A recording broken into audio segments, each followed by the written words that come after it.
Hello, my sewing friends. This is Friday Sews on Saturday. I'm Jen, and this is my sewing room. And let me start with housekeeping. Yes, this is Saturday. It's not Friday. I had some technical difficulties yesterday. So yeah, let's move on. Let's get into the sewing. I got a lot of sewing done last week, but it wasn't the kind of sewing where I can show you something that I made. I mean, I can show you this, but this is the failed muslin of a dress that I'm going to make for a collab that I'm doing with Michelle from Michelle Sews Again. She is a dear friend of mine, absolutely love her. And we did a collab earlier this year and it did not go well. We both made things and we didn't like them at all. And so we thought, let's do another one and make something we really like. So, you know, we both really love the fabrics we're going to use. And so I talked about this last week, so let me just talk about it again. I was going to use the neckline from this pattern, McCall's 7084. I was going to use the bodice of McCall's 3480, which is, I can never remember, from 2002. And then I was going to use the sleeve from Simplicity 8506, which is currently in the books. So I tried. This was my try, and it didn't work. And so that's why it's wadded up. It went into the trash can. I probably could have made it work, tweaking it a little bit, but I thought, no, let's go with plan B. I had originally gotten this pattern recently. Yes, I did buy a pattern or 2 or 5, but you know, Simplicity 9113, which is also in the books right now. By the way, all of the patterns I ever talk about are linked below in the description box, as in you click on the link and it will take you to the page. I didn't just mention them in the description box. Yeah. Anyway, hopefully that's helpful to you. Simplicity 9113 was very close to what I wanted. So I took this and I put together everything that's inside this little project bag. So I'm ready to, with some tweaks, cut it out. And so I'll be working on that this week. But that took a lot. I mean, I only did the bodice of this one, but I did the full dress of this one so that I could see just all of the things that needed to be right. And I made it, I put it on, I tweaked it, I fixed it, I put it on again, and I'm very happy with what I have at this point. So I can't wait to make this and show you what I did. Okay, I also kind of fiddled around with, I don't know. It's a hard way to put it. I mean, I fixed it, but I don't like what I got. I had been working on the shorts for Simplicity 1887, also currently in the books. And these are the shorts, and they're so cute, and they didn't fit me quite well. Well, that's not true. You know what? Here's the thing. I put them on, they fit fine, but they look terrible because of the shape of my body. So I thought, okay, well, I'll do some tweaks. These ties are not supposed to start until the first part of the pocket.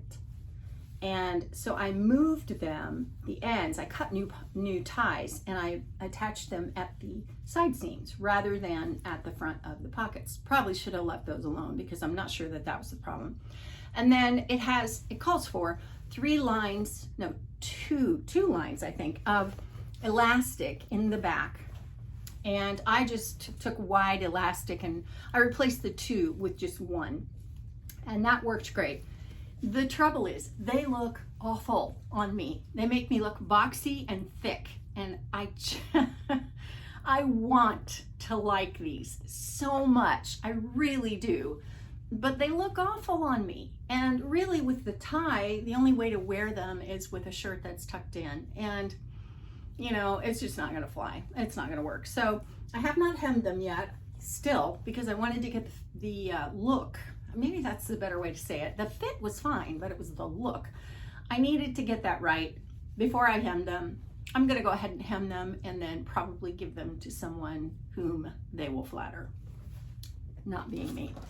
Okay, so that was something else I worked on this week, and that was about it. I mean, that took a lot. And to be honest, when I was working on the muslin for this, you know, I got it finished, I got it all ready to go, and then I was just tired of working on it. Like my brain was done with that project for a little while. So I just put it aside, and I really didn't do anything other than, you know, work on that a little bit. So I just, you know, I feel like I need a palette cleanser, and we always know that that means another Simplicity 8640, which is what I'm wearing now. Well, speaking of this, Michelle from Michelle Sews Again is also doing a repeat of something that she did last year. It was a challenge on Instagram called Sew Purple for ALZ. ALZ is Alzheimer's. Michelle has a personal connection to that, and the idea was to sew something, didn't matter what, sew something that was purple and that would raise awareness of the ALZ Foundation and draw attention to that. I love this idea. I loved it last year. I think it's amazing that she's doing this. So she got a hold of me. We were talking about the other collab, and she said, hey, Jen, how about if for the collab in September, when this challenge is happening, it's the entire month, we make Simplicity 8640. Of course, I'm like, I'm all in. I'm all in. What do you want to do? And she said, let's just sew something purple. So here is the beauty of this. First of all, I have a daughter who's expecting a baby November 22nd. And this dress is breezy, easy, loose fitting, and I wouldn't say that it's perfect, but it would be a great maternity dress because you have a lot of room here, and it still looks great, you know? So oddly enough, fortuitously enough, I have this fabric. This fabric is just some cotton, and you can tell it's been ice dyed, and it was ice dyed by none other than Michelle. She was going to use this for a shower curtain for her husband's bathroom, and it didn't work out quite the way she wanted. It's beautiful, but it, you know, the overall kind of effect was not what she was going for. So she sent it to me and said, hey, I know this was a mistake for me, but hopefully you can use this. And so when she said Simplicity 8640, I'm thinking, yes, I can use this. So I'm going to do that for my daughter, and that will be in September. This week, I did drop off my Brother 1034D serger to be serviced. I've had that sitting out in the garage since I got my Juki, which is back here. This Juki is an air threader, and I was fortunate enough to find it brand new, never taken out of the box, from someone on Facebook Marketplace. So I bought it, and you know, everyone knows that the 1034D is a workhorse, and a lot of people own that serger because it's very affordable. In fact, I went one night, I had a Singer serger probably 6 or 7 years ago, and I got so frustrated with it one night. I was making Christmas gifts, and I just said, that's it. I did a small amount of research, took, you know, 15-20 minutes to do that, and then I got in the car that night, went over to Walmart, bought that serger, and came home and finished everything I needed to finish for Christmas. So that little serger is indeed a workhorse that many, many, many people own, and it's a great introduction serger. Okay, so I have this, took it over to the place, never been in the place before, and you know how sewing machine repair shops often repair vacuums as well, and they tend to be dusty, small little places that, you know, you don't expect much from. But, you know, often they are run by people who know what they're doing, very much so.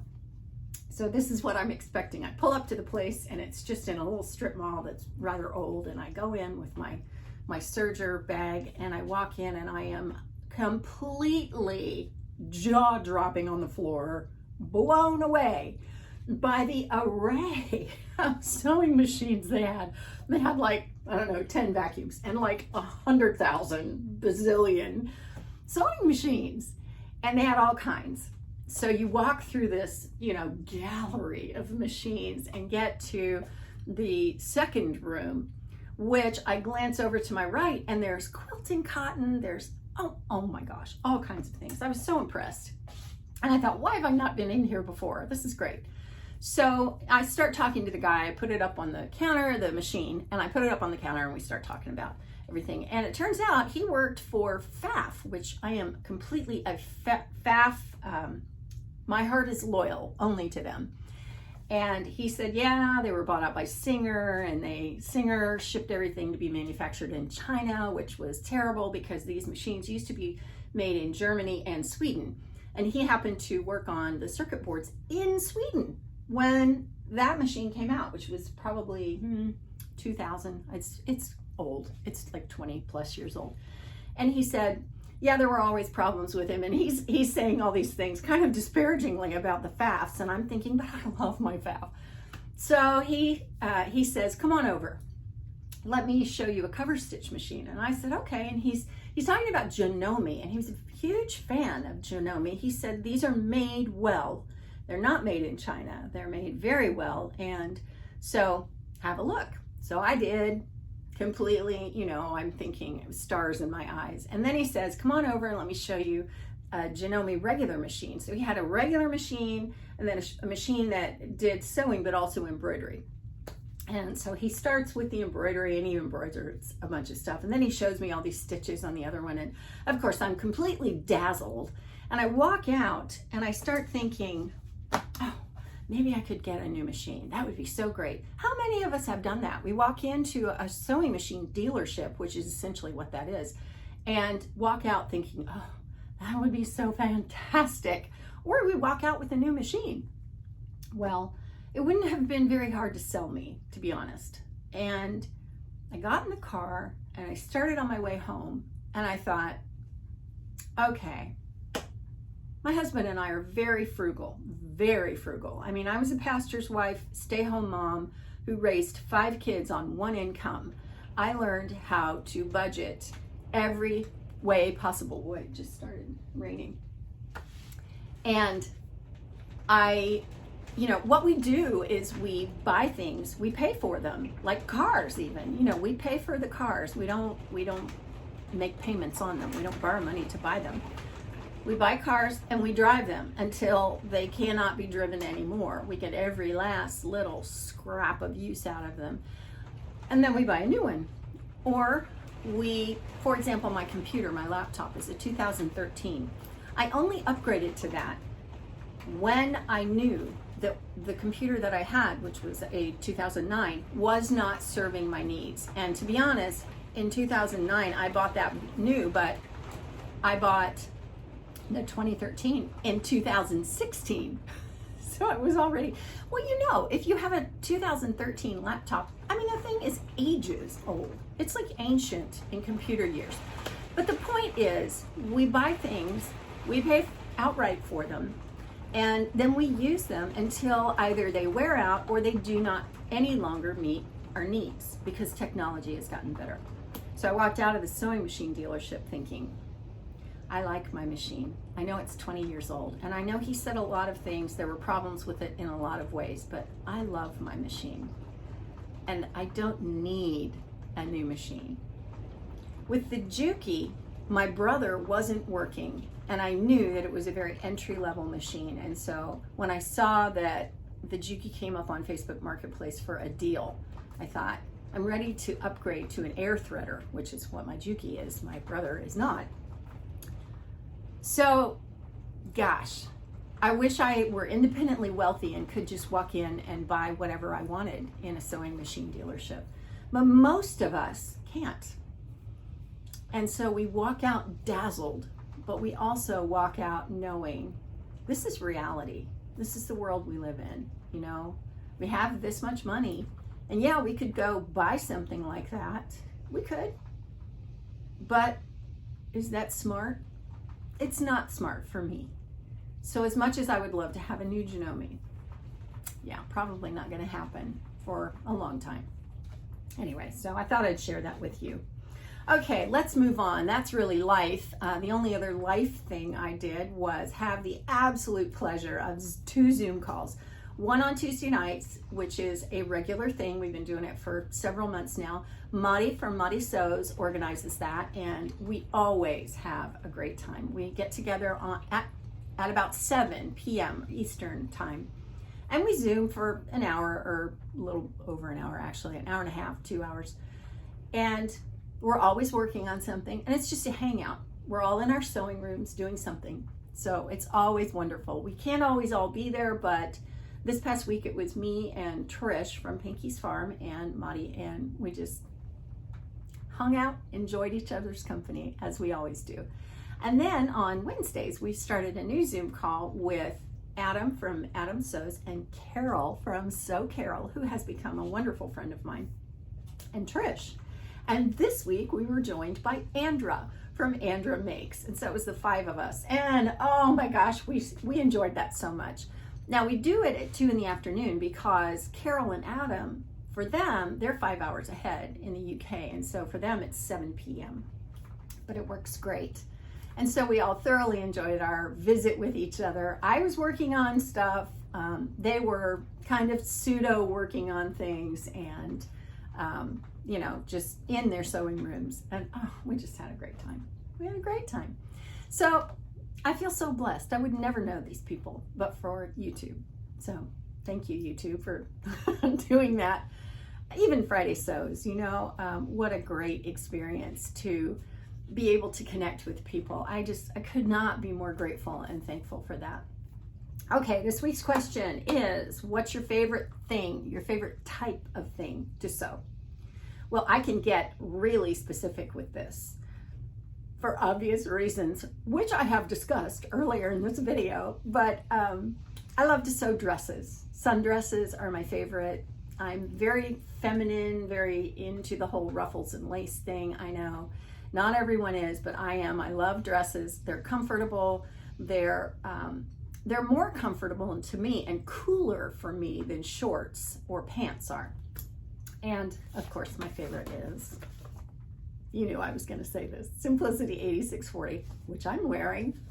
This is from a rayon poplin. I made it a long time ago, and it's starting to wear out, and I'm just so sad about that. I need to find some more rayon and make another one, even though I just made 2, actually, and one was out of rayon shelling. Anyway, that's my favorite. So what's your favorite? Are you a tops and shorts and pants and, you know, capris and cropped pants kind of person? Or are you a pants and shirts kind of person? Or are you a craft kind of person where you make bags and other kinds of crafting things? Or are you a quilter? What's your favorite type of thing to make? That will do it for Friday Sews this week. As always, don't forget to check out the other Friday Sewers because there are a slew of them and they are all wonderful. I can highly recommend pretty much all of them. And if you would like to see a playlist of all of my Friday Sews, have a look right over here.